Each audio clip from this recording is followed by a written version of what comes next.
Guys मैं एक भाई को जानता हूँ जिनके पास माशाल्लाह से लवबर्ड के 40-50 पेयर होंगे। ठीक है। और जावा के भी इसी तरह ही हैं, 40-50 पेयर, या जावा के इससे ज्यादा होंगे। जावा के हो सकता है 200 पेयर हों, क्योंकि जावा खुली भी छोड़ी हुई है उन्होंने। फिंचे उनके पास जावा के तकरीबन करीब करीब ही होंगी। मतलब एक अंदाजा मैं आपको बताता हूँ, 75 पेयर जो है जावा के, या 150 पेयर जावा का लगा हुआ है, 50-60 पेयर फिंचो का लगा हुआ है, और 40 से 60 पेयर जो है लवबर्ड का लगा हुआ है। और इसके अलावा डव्स वगैरह रखी हुई हैं उन्होंने, 10-15 पेयर डव के रखे हुए हैं। ये सब चीजें उन्होंने रखी हुई हैं। आप अगर, काश कि आप इन भाई से बात कर लें, इनसे पूछें कि काम कैसा चल रहा है, तो ये आपको बताएंगे बेहतरीन चल रहा है। बेहतरीन चल रहा है क्यों? आप देखो ना, एंजॉय करना इसको भाई, हॉबी को एंजॉय करना चाहिए यार, एंजॉय करो। जो बर्ड बंदे को खूबसूरत लगता है आप उसको रखो, जिसमें आपको स्कोप नजर आता है वो आप रखो। कोई कैद ही नहीं है, कोई मना ही नहीं कर रहा आपको। ऐसा थोड़ी है कि अगर आप मिसाल के तौर पे बजरी रखोगे तो कोई आपको आके चमाटे करा देगा घर पे, बजरी क्यों रखे हुए हैं। या अगर आपने कॉकटेल रखे हुए हैं तो कोई आके आपको डांटना शुरू कर देगा कि कॉकटेल क्यों रखे हुए हैं। ऐसा नहीं है, आपको जो चीज़ अच्छी लगती है रखें। अब आप देखें, उन भाई ने माशाल्लाह जावा में इतनी अर्निंग की है, इतनी अर्निंग की है कि भाई वो तो उसका पर्सनल मैटर है। अगर वो खुल के बताए ना तो आपको समझ में आएगा। लववर्ड में उसने खुल के अर्निंग की है, क्यों? क्योंकि प्रेशर ही नहीं है ना, उनके ऊपर प्रेशर ही नहीं है। एक तरफ से जावा सपोर्ट कर रही है, दूसरी तरफ से लववर्ड सपोर्ट कर रहा है, तीसरी तरफ से फिंचे सपोर्ट कर रही हैं, चौथी तरफ से जो है ना वो डव लगा के बैठे हुए हैं।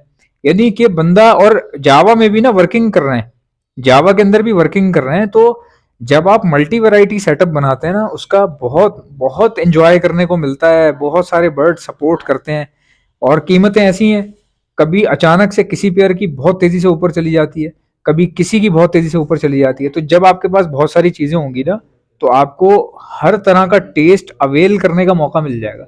मान लो अगर अचानक से वाइट जावा का रेट बहुत तेजी से ऊपर चला गया, तो भाई अगर आपने जावा रखी हुई होंगी तो फायदा होगा ना आपको जावा में। मान लो अगर एल्बाइनो रेड आई लवबर्ड के अंदर अचानक से 70-80 हज़ार रुपए पर पेयर के हिसाब से हो जाता है, जो कि हो भी सकता है, बिल्कुल हो सकता है। जिस तरह के अभी माशाल्लाह से ग्रोथ नजर आ रही है एल्बाइनो रेड आई में और ब्लैक आई में, तो पॉसिबिलिटी है कि एल्बाइनो रेड आई जो है 75 हज़ार तक पर भी पहुंच सकता है आने वाले वक्तों में, जो मुझे नजर आ रहा है। तो आप अवेल कैसे करोगे भाई? जब आपके पास एल्बाइनो रेड आई होगा तो अवेल करोगे ना। यही वो चीज थी जो मैं शुरू से समझा रहा था सबको, हर किसी को मैं समझा रहा था कि आपके पास हर चीज होनी चाहिए। चलो मिसाल ले लो, अगर आपके पास लववर्ड्स भी हैं, ठीक है, अगर आपके पास लववर्ड्स भी हैं और आप ये कह देते हो कि मेरे पास सारे के सारे ओपलाइन हैं, तो ये फिर आपके लिए गलत हो जाएगा ना। सिर्फ एक ही म्यूटेशन इतनी ज्यादा, सिर्फ एक ही म्यूटेशन के सारे पेयर, ऐसा कैसे किया आपने? मीन समझाने का मतलब ये है कि लोगों ने अपने एल्बाइनो खत्म किए सेटअप से, किस लिए? अपग्रेड करने के लिए, ऊपर से ऊपर जाने के लिए। जबकि होना ये चाहिए था कि बगैर एल्बाइनो को खत्म किए, जो चीज आपकी बैकबोन बनी हुई है, अभी तक चल रही है माशाल्लाह से, आगे भी स्कोप है, उस चीज को खत्म करने का कोई तुक नहीं था। वो आपकी पर्सनल चॉइस थी। तो लोगों ने बिल्कुल जो है ना एल्बाइनो से बाहर आ गए, और एल्बाइनो को सिर्फ स्प्लिट के तौर पे इस्तेमाल करने लगे। फोकस कहाँ चला गया? रंग बिरंगी म्यूटेशंस पे। देखें, रंग बिरंगा जो काम है ना वो भी बहुत अच्छा है, मुझे खुद कलर्स पसंद है। ऑब्वियसली हॉबी में कलर्स ना हो तो फिर क्या फायदा। कलर्स पसंद होना या कलर्स में वर्किंग करना, ये तो बहुत अच्छी बात है। हमेशा याद रखें, बैकबोन के पेयर होते हैं, ज्यादा होने चाहिए, बैकबोन के पेयर ज्यादा होने चाहिए। और वर्किंग पेयर जिनकी आप वर्किंग कर रहे हो, चूंकि वर्किंग ऐसी होती है कि हमें पता नहीं होता ये जो हम वर्किंग कर रहे हैं इसके बाद क्या निकलेगा या होगा क्या, क्योंकि वर्किंग अभी हो रही है और रिजल्ट अभी आएगा जिसका पता नहीं है। तो वर्किंग हमेशा कम कम होनी चाहिए। कोई भी ऐसा बड़ा महंगा दाना आप निकालना चाह रहे हो या महंगे महंगे स्प्लिट्स ले रहे हो, तो वो आप कम कम 6-6 पेयर करके, 5-5 पेयर करके वहां पे वो करनी चाहिए थी, और एल्बाइनो को बढ़ाना चाहिए था। अब प्रॉब्लम क्या हो गई? ये बड़े बड़ों से गलतियां हुई हैं, बड़े बड़े लोगों से। वो गलती ये थी कि अपने एल्बाइनो को बिल्कुल ही इग्नोर करके ख़त्म करना शुरू कर दिया, और भारी तादाद में ख़त्म किया। क्योंकि देखें, जगह भी तो नहीं होती ना, मसला ये है, एक ब्रीडर के पास एक लिमिटेड जगह होती है। अगर उसके पास मिसाल के तौर पे 40 पेयर की जगह है, और उसके पास ऑलरेडी एल्बाइनो रेडी का सेटअप चल रहा है, और उससे महंगी कोई चीज़ मार्केट में घूम रही है, तो हर बंदे की ख्वाहिश ये होती है कि सबसे महंगी वाली मैं रख लूँ घर पे, और आहिस्ता आहिस्ता अपने एल्बाइनो, क्योंकि उसके कंपैरेटिवली उसको लगता है जो चीज़ मैं लाना चाह रहा हूँ उसके कंपैरेटिवली एल्बाइनो की प्राइस कम है, तो वो बंदा ये सोचता है कि क्यों ना सस्ती वाली चीज़ को थोड़ा थोड़ा करके कम किया जाए, और महंगी वाली चीज़ को थोड़ा थोड़ा करके बढ़ाया जाए। इसी में वो गलती हुई कि जी एल्बाइनो इग्नोर किया, बड़े बड़े लोगों ने एल्बाइनो को इग्नोर किया। उससे अपॉर्चुनिटी क्या हुई कि जो छोटे लोग थे ना, जो बाद में आए, जिनका बजट एवरेज था, या वो सिर्फ अल्बाइनो ही पे ट्रस्ट कर रहे थे, चूंकि करना भी ऐसे ही चाहिए था। मैं खुद आज भी, इस वक्त भी मैं अल्बाइनो पे ट्रस्ट करता हूँ, कल भी करता था, परसों भी करता हूँ। एल्बाइनो, ब्लैक आई, रेड आई, क्रीमिनो, डेकिनो, बस इस पे ट्रस्ट करता हूँ मैं शुरू से। तो मेरे जैसे और भी जो लोग नए नए आए थे ना, उन्होंने भी इन्हीं पे ट्रस्ट किया और इन्हीं के सेटअप बनाए। अब उससे फायदा किसको हुआ? जो नए न्यू फैंसियर जो आया, उसको माशाल्लाह से उसकी ग्रिप बन गई।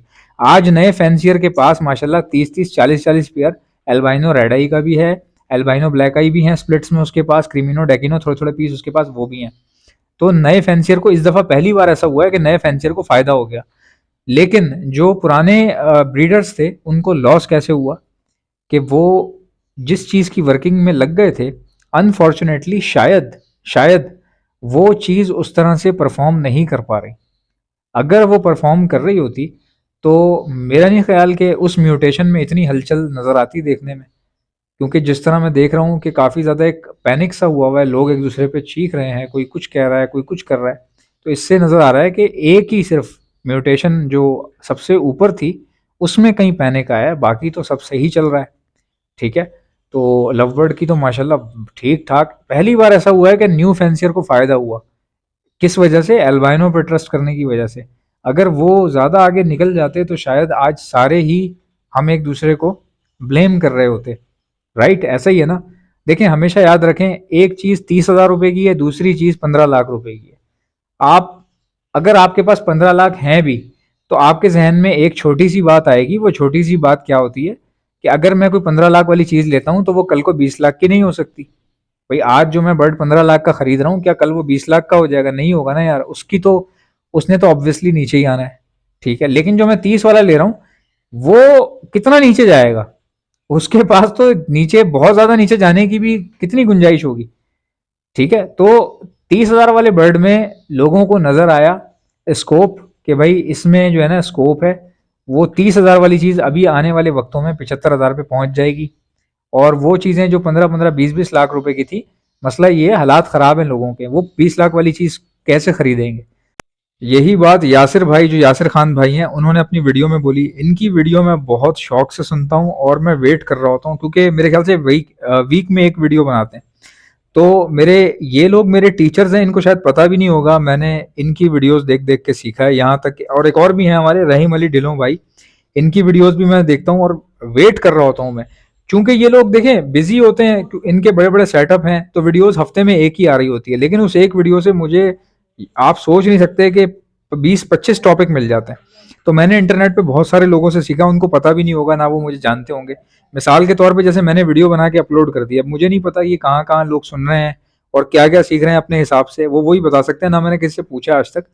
बट मैंने जिन लोगों से सीखा है उसकी फहरिस्त मैं आपको बता सकता हूँ कि मैंने किस किस से सीखा है थ्रू इंटरनेट।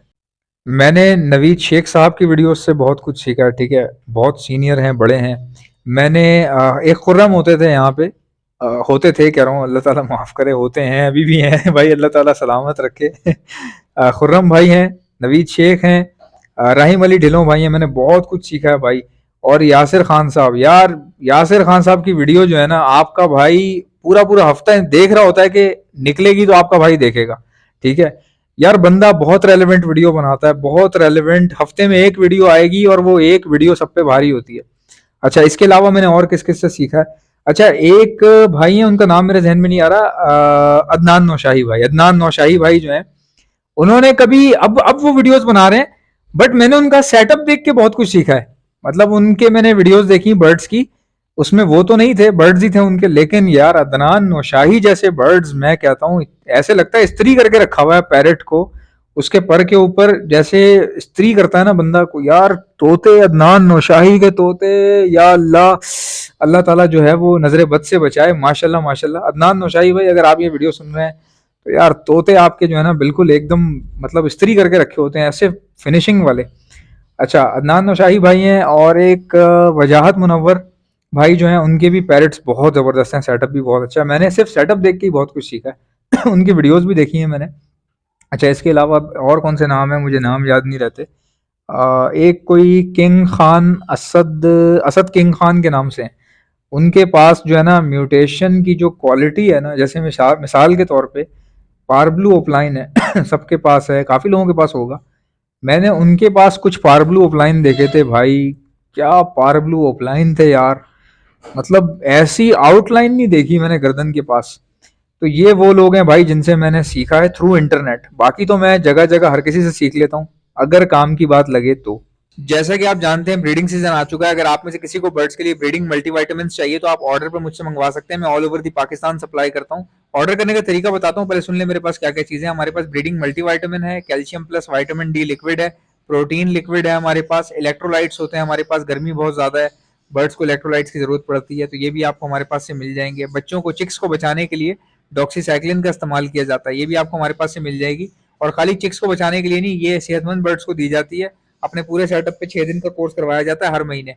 तो ये बहुत अच्छी होती है। और कोई बर्ड बाहर से लाए तो उसको भी समझ लीजिए जरासीम से पाक करने के लिए, या बैक्टीरियल इन्फेक्शन अगर वो अपने साथ लाया है उसको खत्म करने के लिए भी यही 6 दिन का कोर्स करवाया जाता है डॉक्सीसाइक्लिन का।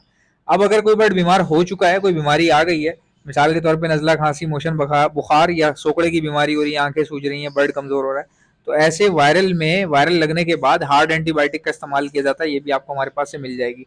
एंटी लाइसिस स्प्रे, जो जुओं के लिए परिंदों के ऊपर स्प्रे मारा जाता है, उनकी जुएं खत्म हो जाती है लेकिन परिंदे को कुछ भी नहीं होता, ये भी आपको मेरे पास से मिल जाएगी। और एक ऐसा प्रोडक्ट है जो मेरा अपना बनाया हुआ है, हैंड फीड है ये।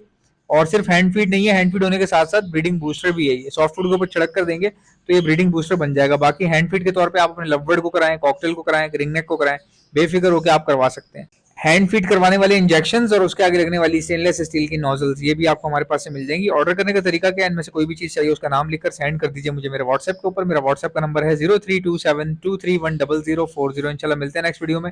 वीडियो को लाइक ठोको, चैनल को सब्सक्राइब। अल्लाह हाफिज।